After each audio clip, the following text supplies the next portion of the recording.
Namaste students. Now let us start with the next topic, that is forfeiture of shares.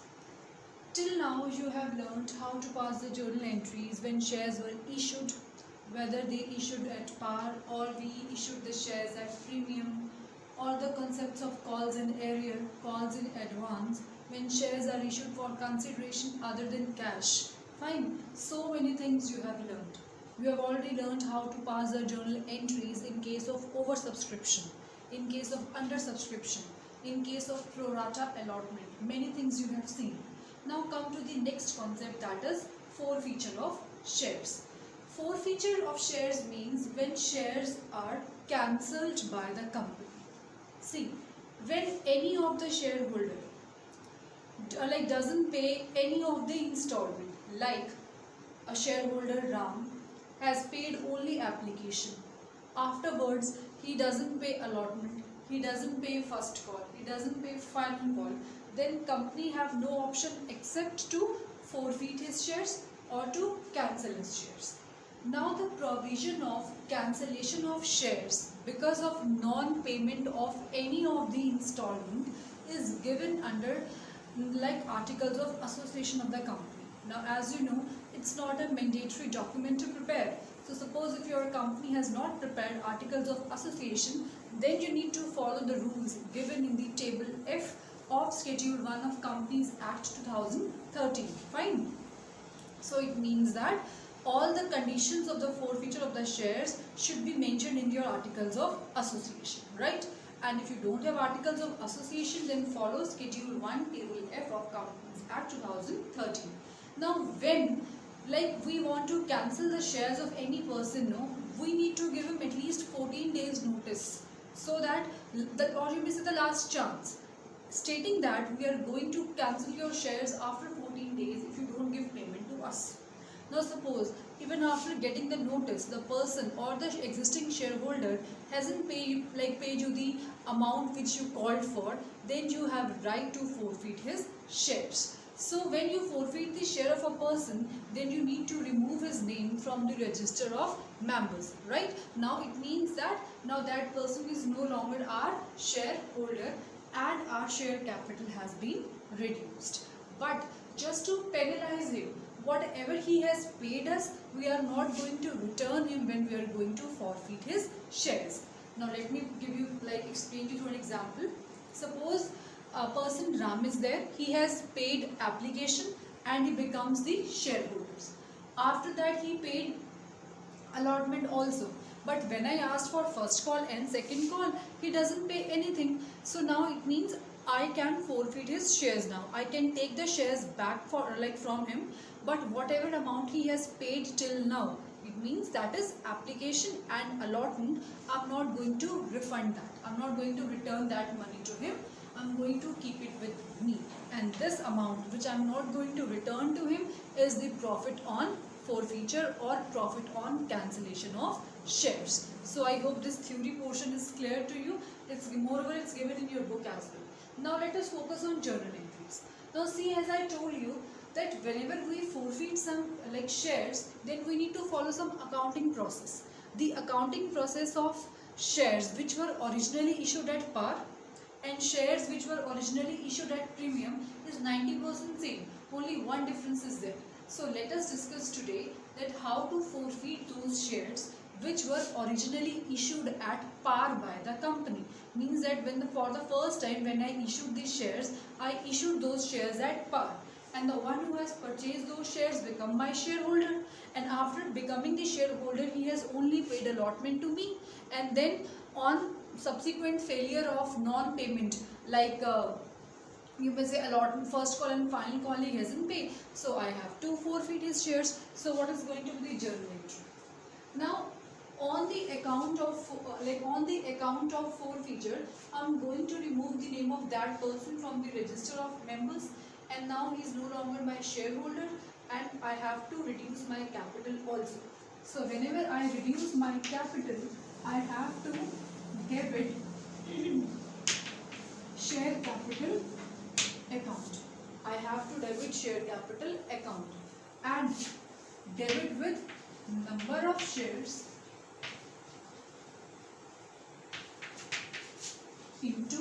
called up capital. Keep noting down. I'll explain you with an example. Then suppose, why did I cancel the shares? Because that person had not paid first call. So whatever that he had not paid us, write the amount like this. 2 share first call, 2 share final call. And the amount which he has paid becomes our profit. Profit on cancellation, profit on forfeiture. So that will be transferred to share forfeiture account. So this is going to be the entry. Now let me explain to you what all this is. Let's say a person Ram is there. He is having 100 shares. Fine. How many shares he have? 100 shares. When the share was issued in the market, that time I issued it at rupees 10. It means I issued it at par only. 3 rupees application, 2 rupees allotment, 4 rupees first call, 1 rupee final call. He paid application and become the shareholder. Then when I asked for allotment, he paid allotment as well. But when I asked for first call and final call, he did not pay anything. So what you can understand out of that, that I have called for all the 4 installments. So it means called up capital becomes 3 plus 2, 5 plus 4, 1, 9 plus 1, 10. So this is known as called up capital. Called up capital means the amount or the number of installments the company had called for. Suppose if I have called only up to first call, it means I have not called final call. Then in that case, the called up capital is 3 plus 2, 5 plus 4, 9. Suppose if I have cancelled the shares just after allotment, then called up capital is 3 plus 2, 5. So called up capital means जितनी installments company अब तक call कर चुकी. Now in this case I have clearly told you that I have forfeited the shares after final call. It means that I must have called all the calls. So in that case my called up capital becomes 10. How many shares I have cancelled? 100 shares. So 100 into 10, 1000. What he did not pay? First call. First call is of rupee 4. So number of cancelled shares into the amount of first call. So 100 into 4 becomes 400. Then when I asked for final call, he didn't pay final call also. Final call on how many shares? On 100 shares, and the value of final call is rupee 1. So 100 into 1 is 1. He has only paid application and allotment. That becomes our profit on forfeiture. Because when I am going to cancel these 100 shares, then I am not going to pay this 3 plus 2, 5 rupee on 100 shares to him. So 5 rupee 100 shares means 500 rupees. So this I am not going to pay. Because 10 rupees is the value of 1 share and he has purchased 100 shares from us. Fine. So 3 rupees is application on 1 share. 2 rupees is allotment on 1 share. Total 5 rupees he has paid on 100 shares. So 100 into 5 becomes 500, and this amount I am not going to refund. So I hope the concept of called up capital is clear to you. So like suppose if I change the statement. Let's say I said that that a person, let's say I change a statement here just to make you understand the concept of called up capital. Change the statement. Let's say the value of share is rupee 10, 2 application, 4 allotment, 3 first call, 2 and 1 rupee on final call. The company has not called the final call. Company has not called for the final call. Fine. Now a person Mohan who has 200 shares. How many shares he has? 200 shares Mohan has. He paid application and become the shareholders. When I asked for allotment, he paid allotment also. But when I asked for final call, then he didn't pay final call. So I had to forfeit his shares. It means that I didn't ask for final call yet. So my called up capital is 2 plus 4, 6 plus 3, 9. So what entry I am going to pass? share capital account debited. 2. Now how many shares I am cancelling? 200. I have to multiply 200 with called up capital, that is 9. So it becomes 1800.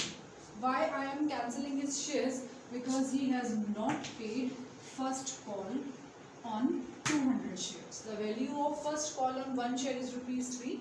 So the value on first call on 200 shares is 600.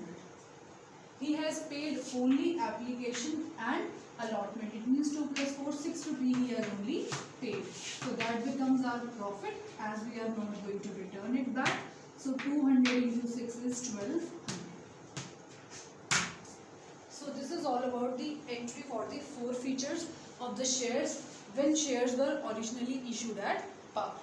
Now, next point which I would like to make you understand is that it is the right of the directors, or it is like at their discretion only, that at times they reissue the shares also. Like suppose if Mohan, whose 200 shares we have cancelled, he comes up with a request that please reissue my shares, then director may reissue the shares also.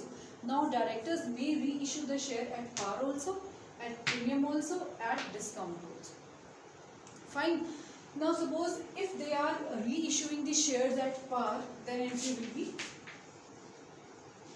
bank account debit, as Mohan will again give us the money and will again become the shareholder.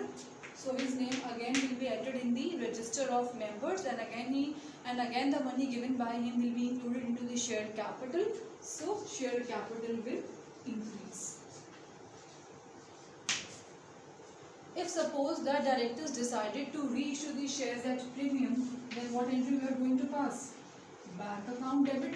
In this case we have to pass only one entry, because when we are going to reissue the shares, no, then we don't take the amount in installments like this. जब आप reissue करेंगे तब आप amount lump sum लेंगे.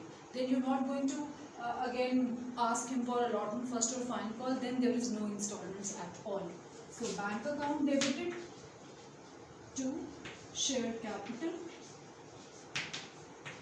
to securities premium. Suppose if directors they decided to reissue the shares at discount, then entry will be bank account debit share forfeiture debited to share capital. Fine. Now from this concept, one more question is coming in my mind, which I want you to note it down, because at times this question becomes the first or the second question of your board exams also. Fine, note down that question. I am speaking to you, note it down. It's if a share is of rupee 10, on which 3 rupees has already been received, is forfeited and reissued. Like the question is, the value of the share is rupee 10, on which rupees 3 has been received. Means you may say that 3 rupees must be the application, 4 rupees allotment, 1 rupee first call, 2 rupee final call. Fine. On which the person has paid only application and rest of the installments he has not paid. So we have cancelled his shares. So now the question is, or the question which comes in the board is that suppose after cancelling the shares, if directors they are going to reissue it at discount, then how much maximum discount they can give? It's very easy to understand. Listen to it and note it down. If a share is of rupee 10, on which rupees 3 has already been received, is forfeited. Fine. Then what is the amount of maximum discount which can be allowed on the reissue of such shares? He, like earlier when we forfeited his shares, that time he paid only rupees 3 to us, no? तो maximum discount हम उन्हें कितना दे सकते हैं? Just 3 rupees का. क्योंकि जब हम उनके शेयर्स को जब भी हम रीइशू करेंगे, at least that time he should pay rupees 7 to us. Fine. तो इट मीन्स जितना अमाउंट पहले रिसीव हो चुका है only that much discount you can give. Like in this case 2 plus 4 plus 6 9 rupee, like 2 plus 4 plus 6 only he has paid, no, 2 plus 4 plus 3, yes, 9 rupee he had already paid, no. So suppose if directors they want to reissue the shares of Mohan at discount, then at least maximum to maximum इतना ही discount दिया जा सकता है. But इस case में ऐसा होगा नहीं, because the difference is too much. But in this case you need to keep only one thing in your mind, that if only 3 rupees has been received till now and we have forfeited the shares and we wanted to reissue the shares at discount, then we can reissue them only by giving maximum discount of rupees 3, because when we reissue the shares at that time 7 rupee was pending. So if I want to reissue them, so I can't allow him to give discount of more than rupee 3. So I hope this point is clear. This is about the concept of forfeiture of shares which were originally reissued at par.